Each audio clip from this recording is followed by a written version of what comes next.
Hey guys, it's me, the King Dragon Puppies here, and I'm here today doing Freaky Friday. Boo!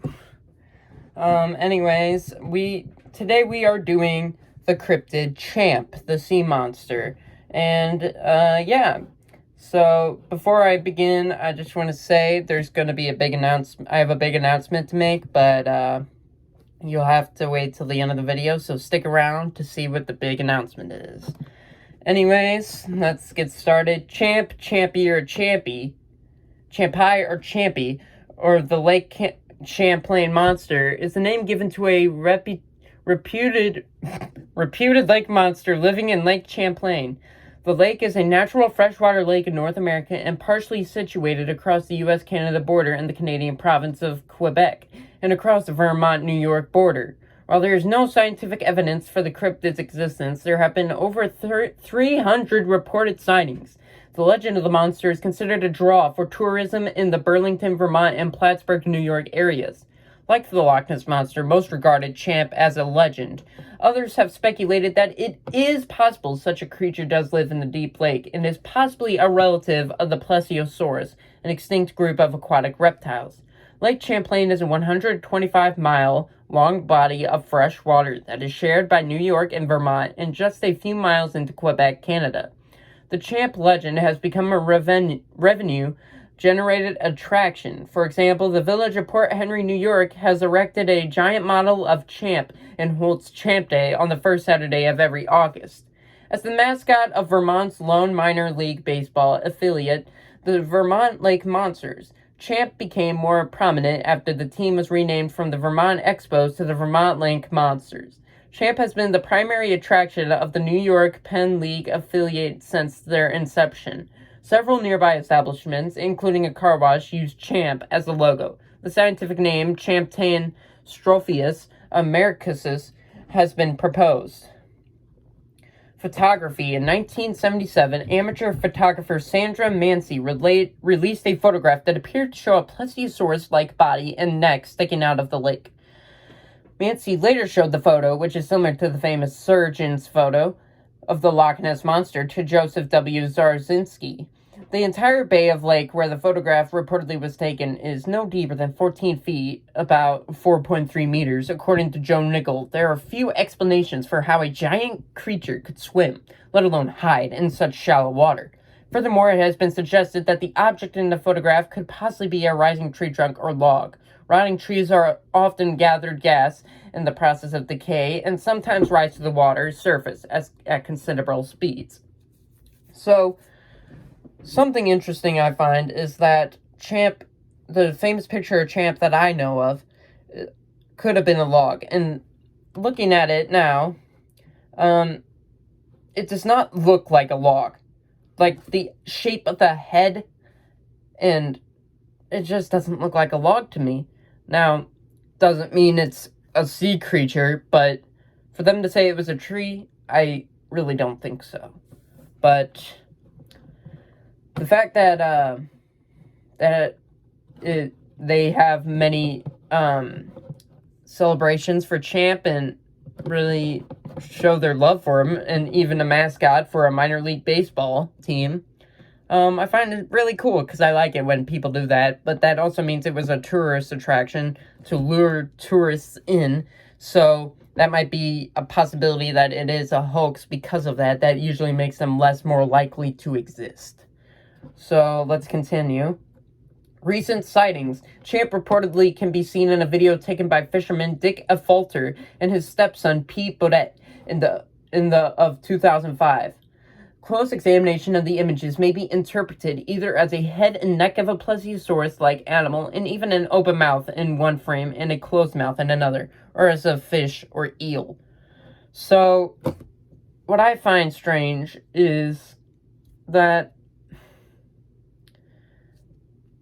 they say it has the head and neck of a plesiosaurus-like animal, and then they describe it or an explanation saying it's a fish or eel. Fish don't have necks. I know it's funny, but fish don't have necks. And for them to say plesiosaurus-like neck, that doesn't make that much sense. But anyway, let's continue. although two retired FBI forensic image analysts who reviewed the tape said it appears authentic and unmanipulated. One of them added that there's no place in there that I can actually see an animal or any other object on the surface. So even the FBI says it wasn't real. But, I don't know. One piece of evidence, though, not a sighting per se, is the recording of echolocation from within the lake by the Fauna Communications Research Institution in 2003. Working as part of a Discovery Channel program, the group has concluded that the sounds they have recorded are similar to that of a beluga whale or perhaps an orca, but not of a known animal, and no dolphin or whale species have been previously known to live in the lake. Champ is Nessie's brother. That's interesting.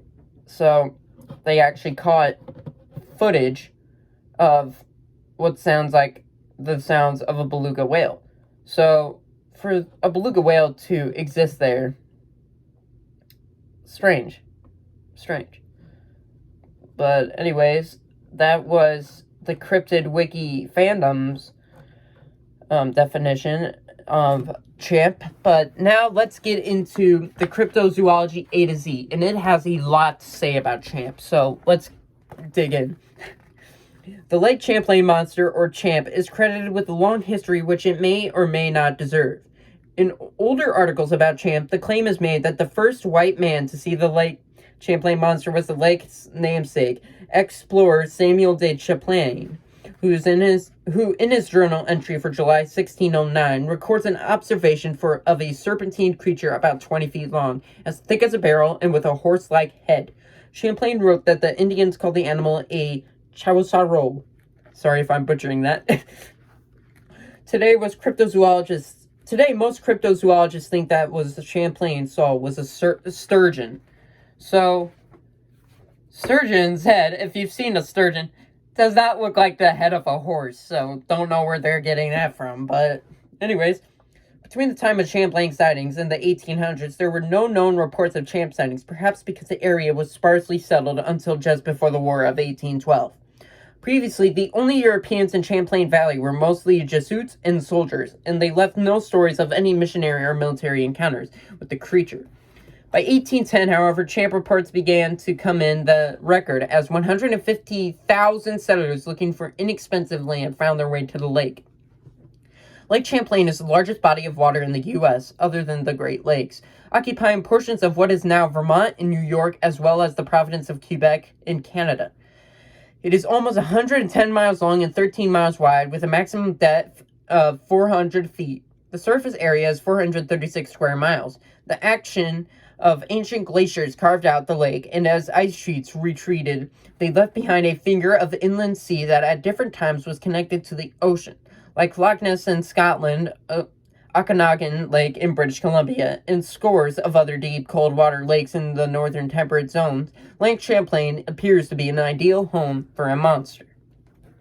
The early inhabitants came to believe that the lake was the residence of a monster of its very own.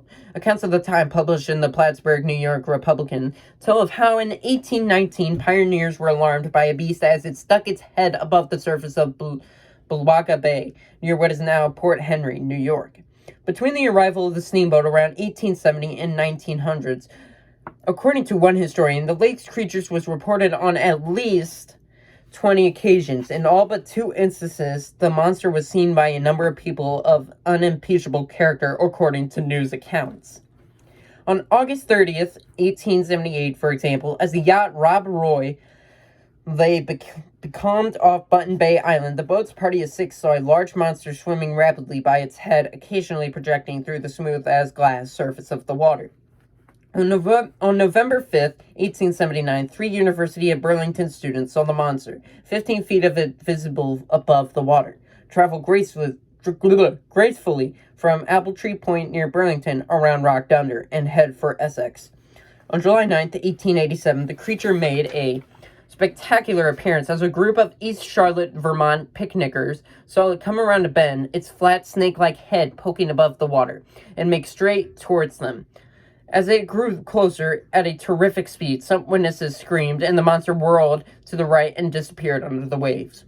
On August 4th, 1892, the American Canoe Association's annual outing at Willsboro, New York, was abruptly ended when the monster surfaced near the gathering, and canoeists scattered in panic. During the monster scare of 1870 to 1900, P.T. Barnum offered $50,000 for the Champlain sea serpent carcass, but no one was able to produce.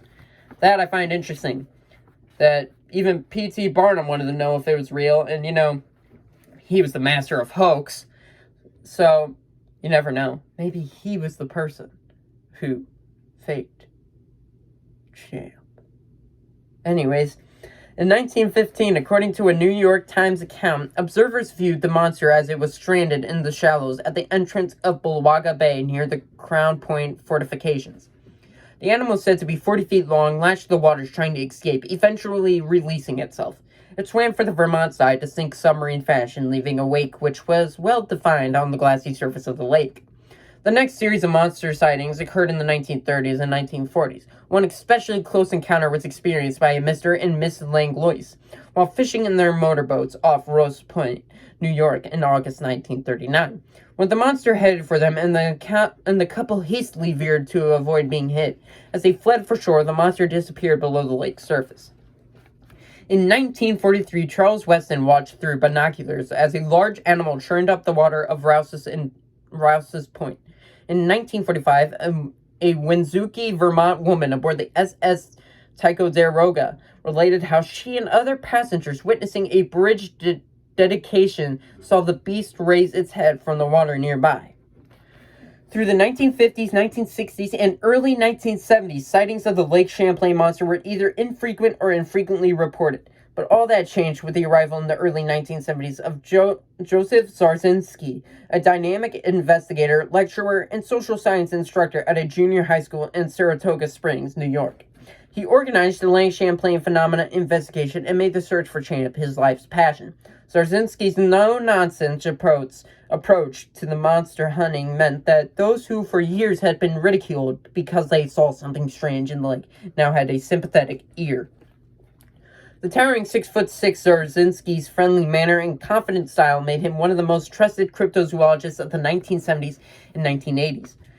Zarzinski also talked with the scores of witnesses who had seen Champ. Among them was Sandra Mancy, a 34-year-old tinsmith, an amateur photographer with no previous exposure to cryptozoological controversies. She produced what Zarzinski calls the single most impressive piece of evidence for Champ. Without Zarzinski, Mancy's incredible photo of Champ might have never been made public. Mancy's adventure began on July 5, 1977, as she and her husband-to-be and her 2 children were picnicking and sightseeing along the Vermont side of Lake Champlain, north of St. Albans. The group decided to get a closer look at the lake and cut across the farm field. The day was bright and sunny. As she sat there watching her children play in the water, Mancy noticed an object near the middle of the lake.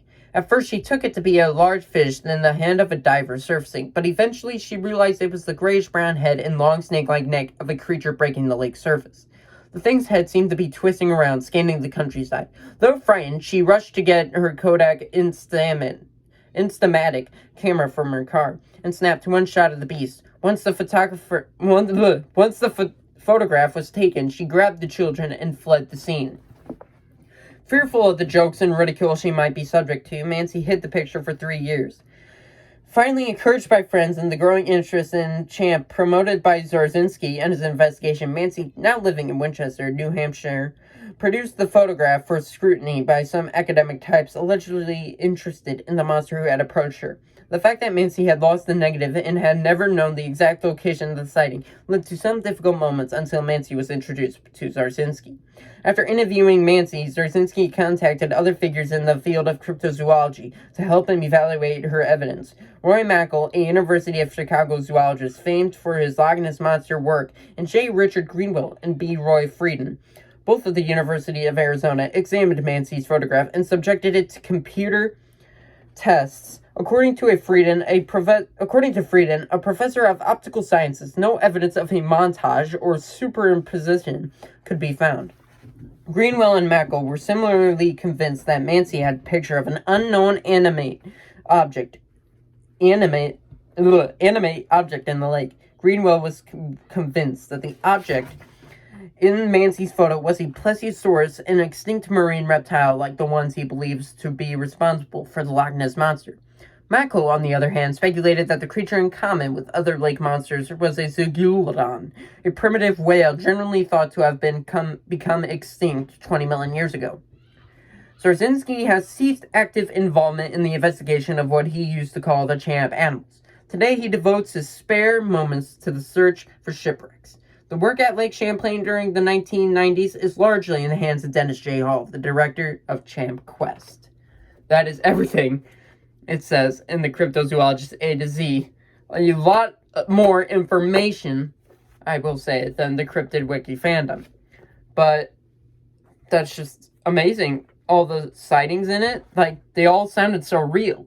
But in the wiki page, it did not sound real at all. So now I really don't know what to think about Champ, if it's real or not.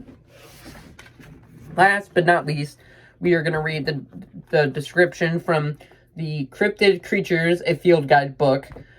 So let's get into it. First reported in 1819, location Vermont, United States. Cryptid type, aquatic sea monster. And reality rating 4 stars. 4 out of 6 stars. Factoid, in 1873 and again in 1887, famed showman P.T. Barnum offered a reward for the capture of Champ, the Lake Champlain sea monster. He offered $50,000 for the creature, dead or alive. Not a soul collected the hefty prize, which would have been almost $1 million today.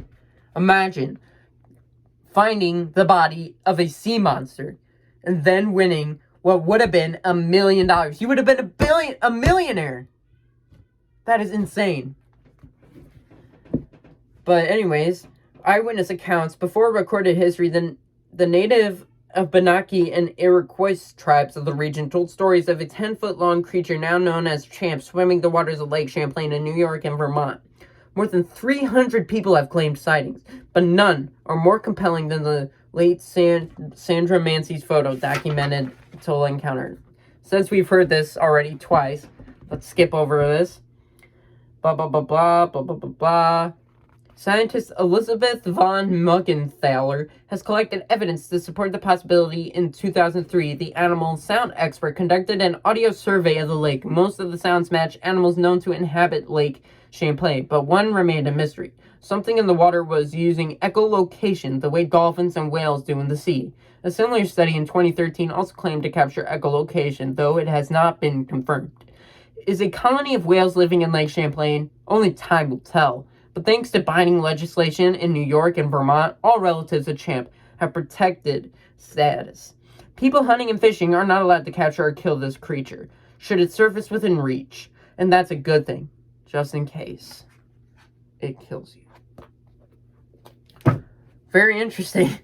And now I'm a little freaked out. I think there's a good chance it could be real. It's a large lake, but without the proof, and since I don't think there's been any sightings in the last few years, I think it's hard to say. But anyways, thank you guys so much for watching. Before we end the video, the big announcement is I will be hosting a video, doing a collab with someone. Don't know when it'll be yet, but just be on the lookout because it is coming soon and it is gonna be funny. So make sure to check that out when it comes out. Anyways, thank you guys so much for watching. Make sure to like, comment, subscribe, hit the notification button so you never miss another video. And if there is a cryptid you want to see me do in the next Freaky Friday, leave it in the comments down below, and I will do it. Thank you guys so much for watching. I'll see you guys next time. Goodbye! Rawr!